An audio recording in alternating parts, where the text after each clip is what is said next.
थांनाय 2094 food civil supply and consumer थांबेदेकनि A D Nagar Agartala central स्टोराव सामं थाङै थांनायाव मुलुगनि मानथाय सप्ताहै सानै चासल कक्ट बाथ्रा बिसंगो फाइलेका मुलुगनि कक्ष जबं ताबुकनि अजराव हादिबो जेके मालिकनै रां मरक गैथखा आबाबाय सामं थाङै जे रां मामानि आबा गथगया नकनुखौ बुसिनानि बेलायनो केबेमु गै आसाय तंखा आबनि बगिनो आबाहाय बिरमानि जराबो हाबां काहामके नायखला अंथुन तै बुरंनि सानमं रिदांथुन नै बिसंगो फाइलेका कक्ट बाथ्रानि बिसंगो बुरंनि तेबो कक्ष जबं सालकुलग्रबै काहामके सामं थाङै तंफनो फेबा बुरंनि थिनां मुंसा करै आबनि बगिनो हाबां दागति नांमानि याप्रि नाहारतनि नै कयलेखा দেখেন আমরা এই ফুড ডিপার্টমেন্টে অনেক দিন যাবত কাজ করতেছি।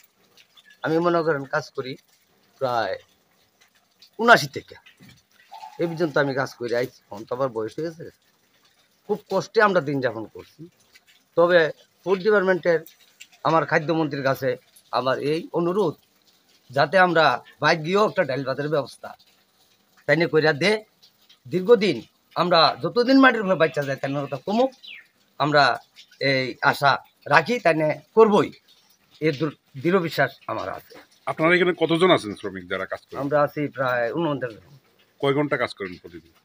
কাজ করতেছি মনে করেন প্রায় 8 ঘন্টা। 8 ঘন্টা। তো এই যে দাবিগুলো নিয়ে আপনারা আগে রাখছেন না, এগুলো আবেদন রাখছেন? রাখছি, আমরা কাগজপত্র তাই নিয়ে দেওয়া আছে। কবে থেকে চলছে এই সমস্ত প্রসেস? এটা অনেকদিন যাবতই আমরা ফুড ডিপার্টমেন্টের যে কর্মচারী তারা তো বিভিন্ন সরকার থেকে অনেক কিছু পাইতেছে। আমরা বৃষ্টি নাই, গাদনা নাই, রোদ নাই, আমরা এইভাবে কাজ চালাইছি করোনা থেকে বন্যা পর্যন্ত আমরা কাজ করে যাইতেছি দিনটাই। আমরা 40 থেকে 50 বছর ধরে না কাজ আছে। আমরা এমন লোক হয়েছি বয়স হয়ে আছে গা বেশিরভাগ। আমরা কাজের পরে আমরা কিছু সুযোগ সুবিধা একটু ডিমান্ড আছে।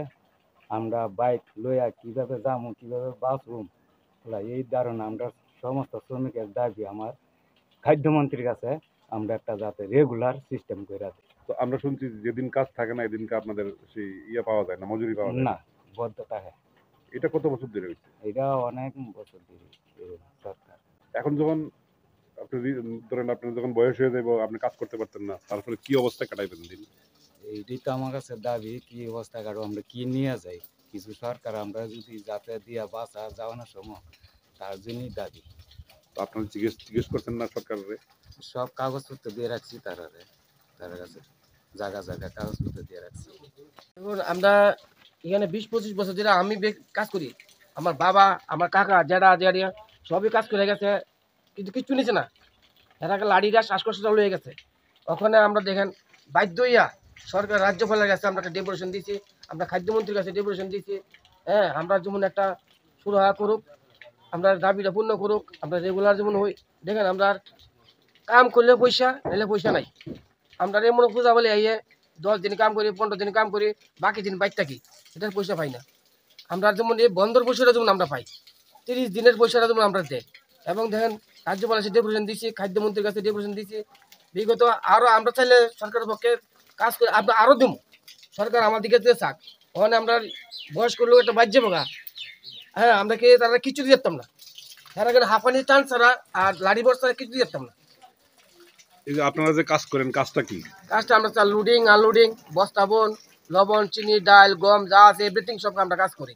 এবং ধানের কাজটা বছরে একবার ধানের সরকার মেলা দেয়, এই ধানের কাজটা কিন্তু আমরা করি। এবং এরপরে দিয়া বন্যা, এবার আমরা যে কোনো জায়গার ডিপার্টমেন্ট চাইলে আমরা এই জায়গায় প্রস্তুতি থাকি, মাধববাড়ি হোক, যে কোনো জায়গা হোক, আমরা সমস্ত কাজ করবো আমরা করি। আমরা সরকারের কোনো কাজ ব্যাগত করি না, সরকার তো আমরা দিকে একটু চালানো দরকার। আমরা এখন যে পরিশ্রমের কাজ করি, হাত পরিশ্রমের কাজ করি, লোডিং আনলোডিংয়ের 50 কেজি বস্তা। দেখেন এই পরিশ্রম করে সেটা আমরা যে একটা হাজিরা পাই, এই হাজিরা দিয়ে আমরা সংসার চালাতে খুবই কষ্টকর। এই বাচ্চা নিয়ে, মা বাবা নিয়ে খুবই কষ্টকর হয়। তো এই সংসারটা চালাতে গিয়েছে আমরা হিমশিম খাই। কত পান হাজিরা আপনারা? হাজিরা আমরা 600, এখন 33 টাকা পাই। যেদিন কাজ বন্ধ থাকে? যেদিন কাজ বন্ধ থাকে এদিন আমরা হাজিরা পাই না। তো এইভাবে তো মানে মাঝে মধ্যেই তো কাজ বন্ধ থাকে? হ্যাঁ, মাঝে মধ্যে কাজ বন্ধ থাকে। তার ফলে আমরা বন্ধ থাকার ফলে আমরা অনেক টাকা কম পাই। কমের ফলে আমরা সংসার চালাতে খুবই কষ্টকর। স্বাদে ভরা ঘিয়ের সুবাস লংতরায়, কি ভালো খেতে। শুদ্ধ ঘিয়ের আবেশ ভরা লংতরায়, অপূর্ব সুগন্ধ, পুষ্টি ভরা ঘিয়ের খাবার, গাওয়া ঘি প্রিয় সবার লংতরায়। একেই বলে বিশুদ্ধ ঘি। বিশুদ্ধ ঘি নাম মনে রেখো লংতরায়। লংতরাই ঘি রোজ খাবারে তোমাকে চাই। লংতরায়, লংতরায়, লংতরায়।